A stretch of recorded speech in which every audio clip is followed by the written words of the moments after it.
An interest rate cap, also known simply as rate cap or cap, is essentially an insurance policy purchased by a borrower that protects them against undesirable movements in a floating interest rate, most commonly 1-month SOFR.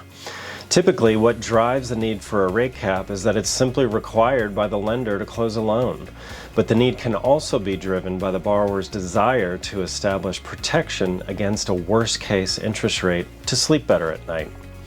Rate caps have 3 primary economic terms. The first, notional.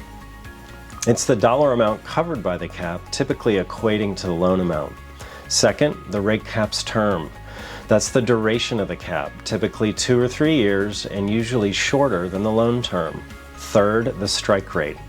That's the interest rate level above which the cap will provide a financial benefit to the borrower. A rate cap is best explained via an example.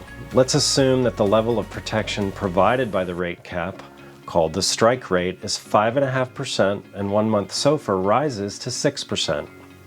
The cap provider, typically a bank, would pay the borrower 0.5%, the difference between the strike rate of 5.5% and the current level of 1-month SOFR, 6%. While the borrower still pays the SOFR-driven market interest rate of 6% to the lender, the cap allows them to buy down their effective interest rate to the 5.5% strike rate. Interest rate caps, which are used most frequently to hedge short-term financings, are one of the most effective methods to protect against a rise in SOFR. The benefits a rate cap provides are many. They can be customized to reflect a borrower's view of interest rates. They come with a known upfront cost. There's no aspect of prepayment penalty.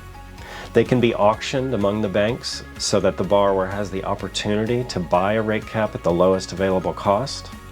A rate cap can also be sold back to the bank anytime, allowing the borrower to receive any positive value should it exist. And finally, a rate cap allows the borrower to retain exposure to SOFR. That's a great thing if SOFR falls over time. The million-dollar question, what do rate caps cost?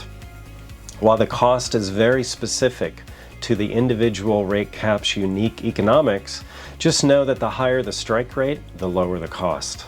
Need more information on rate caps? Looking for a cost estimate? Drop us a line via the blue box on this webpage. Derivative logic, calming complexity.